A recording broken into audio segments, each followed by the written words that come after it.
Di dalam surat Al-Furqan ya ayat 31 Allah Subhanahu wa taala berfirman yang artinya adalah di sini menggambarkan bagaimana Rasulullah SAW itu pernah berkeluh kesah kepada Allah Subhanahu wa taala tentang perilaku sebagian umatnya.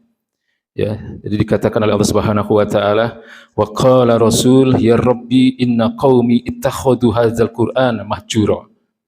Ya.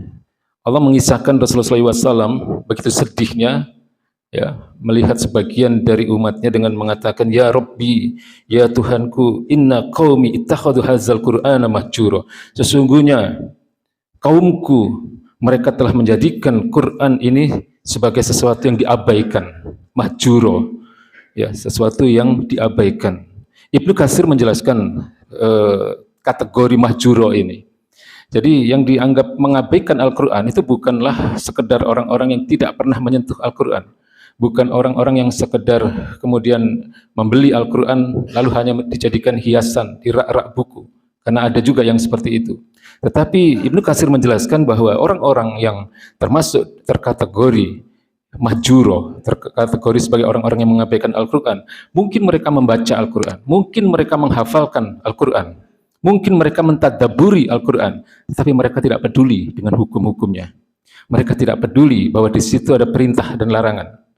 Karena Al-Quran itu kan isinya ada persoalan-persoalan keimanan, hal-hal yang gaib yang harus kita imani.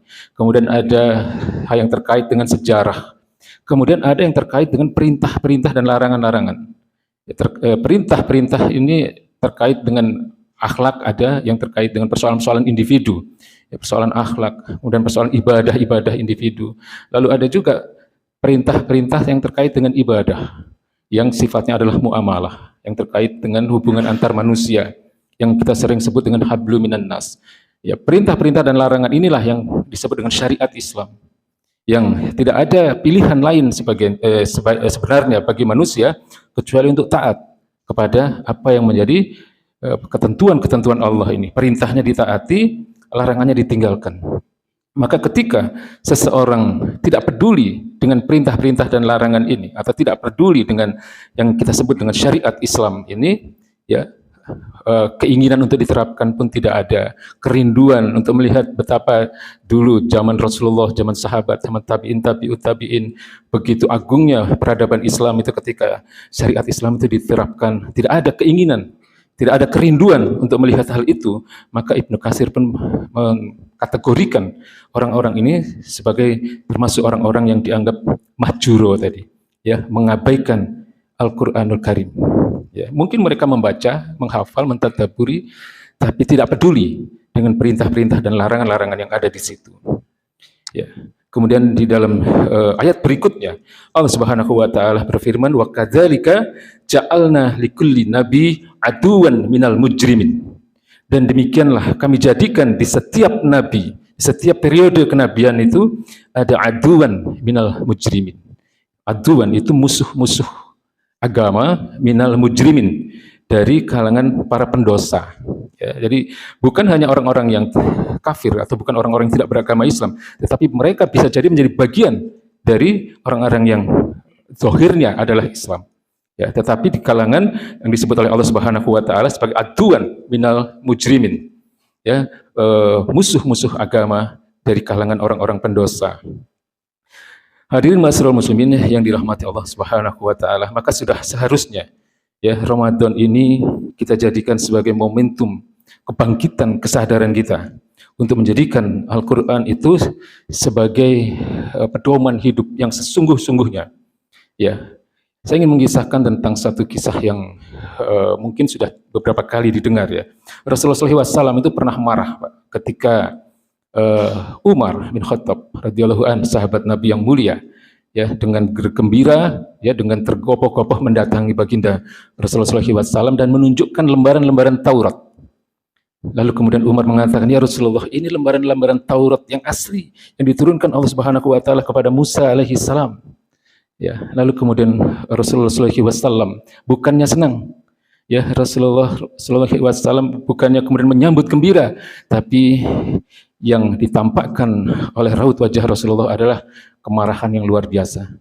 Dengan marah, dengan wajah yang merah padam, Rasulullah mengatakan kepada Umar, "Ya Umar, seandainya Musa hidup hari ini pun dia akan mengikuti aku." Hadirin yang dirahmati Allah Subhanahu wa taala. Kita bayangkan firman-firman Allah yang pernah diturunkan kepada Nabi Musa kemudian diikuti oleh umat Islam, ya. Itu Rasulullah SAW pun marahnya luar biasa. Kita bisa bayangkan bahwa hari ini yang diikuti oleh sebagian umat Islam atau sebagian besar umat Islam bukan sekedar firman-firman Allah yang pernah diturunkan, tetapi justru aturan-aturan yang dibuat oleh manusia, aturan-aturan yang dibuat oleh musuh-musuh Islam. Ini yang harus kita fahami, ya. Lalu kemudian ada satu kisah lagi, ya, ketika Rasulullah SAW ini menggambarkan tentang betapa agungnya orang-orang yang ingin menghidupkan sunnah-sunnah Rasulullah ketika Rasulullah sudah tidak ada, ketika Rasulullah sudah meninggalkan umatnya, ya. Dan ini disampaikan oleh Rasulullah SAW ketika beliau hendak wafat. Beliau mengatakan kepada para sahabat, "Ya ashabi wadidtu anni laqitu ikhwani." Wahai sahabatku, aku rindu dengan saudara-saudaraku. Lalu kemudian para sahabat terheran-heran. Ya, para sahabat mengatakan faqala, mereka mengatakan, ya, "Awalaisa nahnu ikhwanaka ya Rasulullah?" Bukankah kami ini adalah saudara-saudaramu ya Rasulullah? La. Rasulullah mengatakan, tidak, antum ashabi, kalian adalah para sahabatku. Walakin ikhwani alladzina amanu bi walam yarawni. Tetapi saudara-saudaraku itu adalah mereka, orang-orang yang mengimani aku, orang-orang yang mengimani sunnah-sunnahku, orang yang mencintai sunnah-sunnahku, orang yang ingin mengamalkan sunnah-sunnahku, walam yarawni, tapi mereka tidak pernah melihat aku. Ibnu Katsir kemudian mengaitkan ayat ini atau hadis ini, ya, ucapan Rasulullah ini dengan surat Ali Imran ayat 31 ketika Allah Subhanahu wa taala mengatakan kepada baginda Rasulullah sallallahu alaihi wasallam, "Qul in kuntum tuhibbunallah fattabi'uni yuhibbukumullah wa yaghfir lakum dzunubakum." Katakan ya Muhammad, katakan ya Muhammad kepada umatmu, maksudnya waktu itu tentu kepada para sahabat, dan ini tentu termasuk bagi kita semua. In kuntum tuhibbunallah fattabi'uni. Jika kalian mencintai Allah, maka ikutilah aku. Ini perintah dari Allah Subhanahu wa taala yang menjadi dalil bahwa sunnah atau hadis-hadis Rasulullah itu adalah sumber hukum kedua setelah Al-Qur'anul Karim. Lalu kemudian Allah mengatakan yuhibbukumullah, maka Allah pun akan mencintai kalian. Wa yaghfir lakum dzunubakum, dan Allah pun akan menghapuskan dosa-dosa kalian.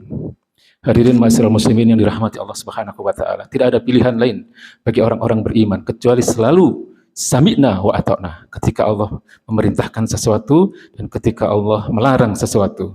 Allah katakan innama kana qaulal mu'minina idza du'u ila Allahi war rasulihi liyahkuma bainahum ay yaqulu sami'na wa ata'na. Sesungguhnya hanya orang-orang beriman yang ketika kepada mereka diseru untuk taat kepada Allah dan Rasulnya, lalu mereka mengatakan sami'na wa ata'na, kami mendengar dan kami taat. Wa ulaika humul muflihun, dan mereka adalah orang-orang yang beruntung. Assalamualaikum warahmatullahi wabarakatuh.